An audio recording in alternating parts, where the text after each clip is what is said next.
급등락하는 주가. 무엇이 시장을 움직일까? 우리가 몰랐던 종목의 숨은 뒷이야기. 정윤성 앵커가 알려드립니다. 오후장 투자의 모든 것. K스탁 라이브.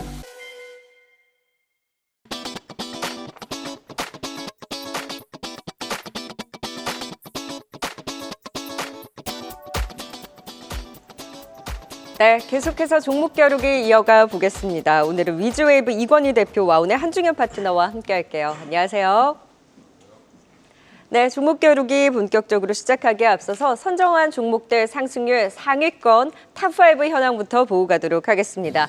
자, 지금 가슴 상단에 배지가 단단히 빛나고 있죠. 이건희 대표는 9월도 1위입니다. 브랜드엑스 코퍼레이션 조정을 딛고 최근에 다시 한번 반등을 시도하고 있고요. 60% 가까운 상승률로 1위 자리 잘 지키고 있고요. 한중현 파트너의 종목이 무려 2종목이나 올라와 있습니다. IMBDX, 바이넥스가 각각 20% 넘는 상승률, 그리고 4위는 이화진 과장의 에이프릴바이오, 그리고 5위는 하창원 본부장의 삼성바이오로직스가 올라오면서 견조한 상승률 기록하고 있는 상황입니다. 최종적으로 탑5 또 어떤 종목들이 올라올지 3개월마다 종목들이 리셋되는 만큼 이 부분도 같이 참고해 주시면 좋을 것 같습니다. 자, 종목 겨루기 본격적으로 시작해 보도록 하죠. 오늘 또 핫하게 떠오르고 있는 주된 이슈를 꼽아서 그 안에서 핵심 유망주까지 찾아보도록 하겠습니다. 오늘의 이슈 화면을 통해 만나보시죠. 네, 오늘 장 마감 이후 밸류업 지수 또 구성 종목들이 발표가 되는데요. 과연 답답한 시장의 모멘텀이 될 수 있을지, 관련한 자금들에 대한 기대는 어느 정도일지 같이 살펴보도록 하겠습니다. 이건희 대표님, 오늘 내내 장중에는 금투세 토론에 이제 시선이 잡혀 있긴 했지만 장 마감 이후에 이제 밸류업 지수 구성 종목들이 발표가 되다 보니 관련한 종목들이 일단 좀 숨고르기를 보이고 있는 것 같아요. 어느 정도의 기대감을 가져갈 수 있는 이슈일까요? 이게 연초부터 나왔던 이슈잖아요. 지금 계속 끌고 왔던 이슈고, 그러니까 구성 종목이 한 100개 정도 되는데 100개가 발표되는데 주요 기업들은 아마 지금 이제 뭐 이미 언론상으로 나와 있는 기업들 중심으로 될 가능성이 높고요.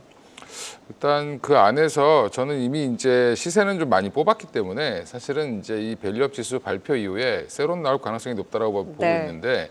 오늘도 이제 하락을 하죠. 발표한다고 하는데도 불구하고 오늘 2차전 쪽으로 수급이 다 몰린 것 같은 모습을 보여주고 있고요.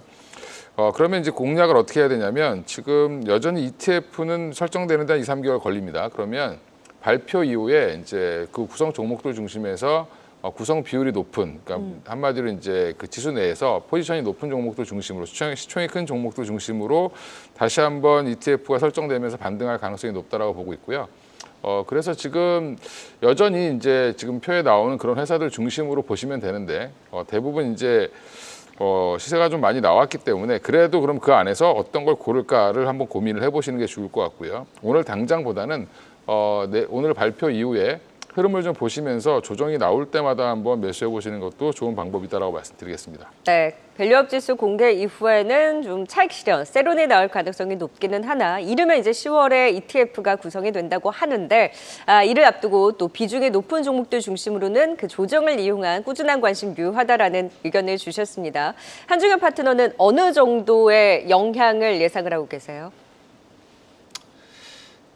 참 말씀드리기가 좀 민망한 게 네. 사실 이제 오늘 그 주제를 오늘 오전에 받아봤는데 제가 어제 그 밤에 이제 대박천국 나와서 밸류업 관련주들은 좀 다 파셔야 됩니다 라고 말씀을 드렸는데 오늘 관련해서 말씀을 드리려니까 참 조금 머쓱하긴 합니다. 다만 네. 이제 그 스탠스는 바꾸지는 않을게요. 어쨌든 지금까지 심지어 올해 연초부터 지금까지 오른 걸 생각을 해보시면 여기서 이제 그 무겁던 금융주들도 뭐 거의 두 배, 2.5배, 많게는 3배까지 올라간 종목들도 있거든요.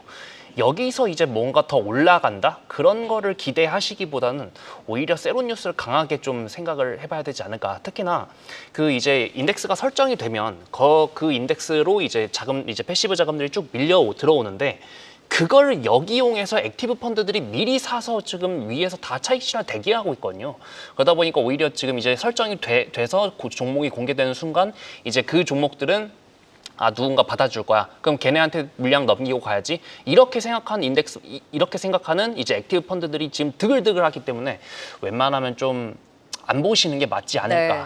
좀 이렇게 일단은 이렇게 한번 말씀드려 보도록 하겠습니다. 네, 확실한 비율을 전해주셔서 좋은 것 같아요. 지금 밸류업 지수, 근데 두 분 다 공통적으로 워낙 이제 연초부터 계속 지속됐던 이슈이고 오히려 지수 발표 이후에는 세론에 대한 가능성이 높은 만큼 관련한 종목들을 이 이슈로 들고 있었다면 비중 조절을 하는 전략이 오히려 유효하다라는 의견을 주셨고요. 이건희 대표는 조금 더 비중을 실는 종목 중심으로는 그래도 조정을 이용해서 관심 유효하다라는 의견을 주셨는데요. 그래도 이 이슈를 기반으로 해서 두 분께서 핵심 종목으로는 또 어떤 종목을 꼽아 주셨는지도 화면을 통해 만나보도록 하겠습니다. 자, 이건희 대표는 그 안에서 금융주죠. KB금융을 꼽아 주셨고요. 한중현 파트너는 의외입니다. 왜냐하면 밸류업 지수에 포함되지 않은 삼성전자를 꼽아 주신 그 이유가 또 궁금해서 한중현 파트너님께 먼저 여쭤봐도 될까요? 왜 삼성전자예요? 사실 뭐 반항하는 거죠. 네. 농담이고요. 삼성전자 요즘 힘들잖아요, 또. 삼성전자가 밸류업 지수에는 포함이 안 되겠지만 그럼에도 불구하고 그 이제 대부분의 설정된 인덱스들에선 삼성전자를 무조건 편입을 웬만하면 편입을 할 겁니다. 사실 밸류업 하지만 그 모든 밸류업의 우리나라에서 밸류업의 시작은 사실 삼성전자예요. 왜 어느 정도냐면 삼성전자의 뭐 주주 환원 정책부터 심지어 공시의 그 포맷까지도 이제 다른 상장 기업들이 좀 참고를 하는 정도로 삼성전자가 어떻게 보면 주주 환원에서는 가장 선두에 있는 기업이거든요. 그러다 보니까 오히려 밸류업 지수가 설정이 돼도 어떤 펀드, 어떤 ETF가 설정이 되든 간에 거기엔 다 웬만하면 삼성전자가 들어가지 않을까. 근데 이제 좀 이제 그나마 지금 이제 밸류업 지수 관련으로는 뭐 금융주나 뭐 자동차나 이쪽만 거론되다 네. 보니까 삼성전자 거론이 안 돼서 그냥 삼성전자 한번 말씀을 드렸고, 근데 또 공교롭게도 지금 아직까지 좀 그 라인이 조금 애매하긴 합니다만 삼성전자가 6만 원을 이제 하회하는 순간 그때부터는 이제 삼성전자가 포워드 PBR이 한 1.0배 수준까지 도달하거든요.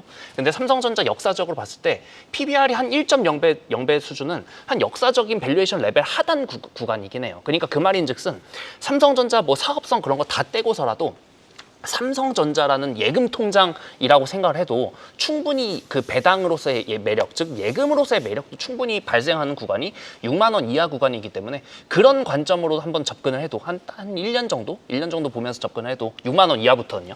네. 좀 괜찮지 않을까 해서 한번 갖고 나와봤습니다. 지금 밸류업 지수에 포함되지는 않았습니다만 적극적인 주주 환원책을 또 펼치고 있기도 하고 무엇보다 지금 삼성전자의 절대적인 밸류 자체가 많이 떨어져 있는 만큼 6만 원서 이하뿐만 아니라 지금 6만 원 초반까지 떨어져 있는 삼성전자에 대해서는 관심을 가져볼 만한 자리에서 또 밸류업과 더불어서 같이 또 복합적으로 짚어주셨습니다. 또 이에 맞서는 이건희 대표는 그래도 전통적인 그 종목 안에서 KB금융을 그 안에서 왜 또 KB금융을 주목하셨을까요? 비중이 높게 나올까요? 일단 KB금융, 뭐 하나금융지주, 뭐 신한지주 다 좋은데 일단 그 저는 은행 지주사죠. 은행 지주사들 중심으로 보셔야 된다라고 여전히 말씀을 드리겠고요. 이쪽이 못 올라가면 우리나라 밸류업은 될 수가 없죠.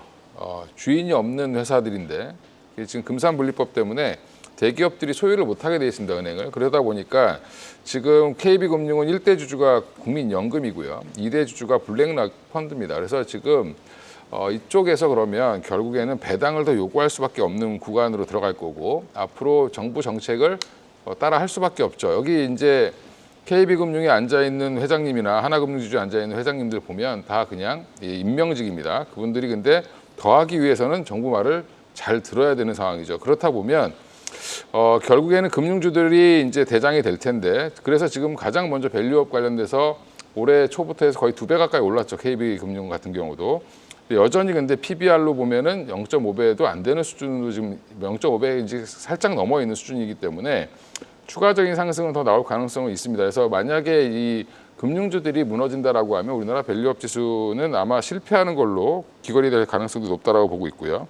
그래서 여전히 저평가 구간이고 최근에 뭐 이자 수익이라든지 여러 이제 수익도 오히려 증가하고 있죠. 가계대출이 사상 최대다 이렇게 얘기 이제 많이 들으셨을 텐데 그만큼 은행들은 돈을 더 많이 벌고 있다라고 생각하시면 되고요.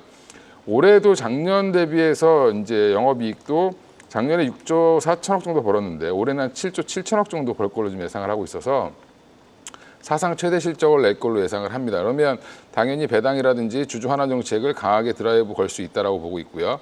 가버넌스 이슈가 없기 때문에 오히려 삼성전자는 여기 밸류업 지수에 포함되는 걸 싫어할 수 있지만 네. 네. KB금융은 당연히 따라갈 수밖에 없는 그런 입장이니까 지금 만약에 8만 원을 뭐 내일이라든지 모레 하회한다라고 하면 겁먹지 마시고 오히려 이런 쪽은 네. 사두셔도 괜찮을 것 같다. 왜냐하면 아까 이제 한중현 파트너님이 누군가가 받아주고 던지고 나갈 거다라고 말씀하셨는데 누군가가 받아줄 때 또 한번 올라갈 수 있습니다. 네. 예. 우리가 예. 받아낼까요? 네, 그걸 받아내는 게 이제 ETF 상장인데 보통 ETF들이 빨리 만들어져야 되는데 네. 항상 뒷북을 치죠. 그래서 ETF가 만들어질 때가 항상 고점이기 때문에 그 고점을 좀 노린다라고 하면 단기 트레이딩도 가능하다라고 보고 있습니다. 그럼 또 ETF가 출시되기 전까지의 좀 단기적인 시각이신 거네요? 그렇죠. ETF가 출시되고 나면 거의 이제 고점 나왔다라고 생각하시면 될 것 같습니다. 그런 맥락에서는 두 분 좀 공통된 의견이신 한 것 같아요. KB금융 조정이 나온다면 8만 원 선 이하에서는 충분히 겁먹지 말고 담아볼 수 있다. KB금융과 함께 삼성전자 또 자세하게 도움 말씀 들어봤습니다. 지금까지 종목 겨루기 한중현 파트너 그리고 이건희 대표였습니다. 고맙습니다. 계속해서 다양한 경제 이슈를 알고 싶다면 구독과 좋아요, 알림 설정 부탁드립니다. AI 캐스터 권미정이었습니다.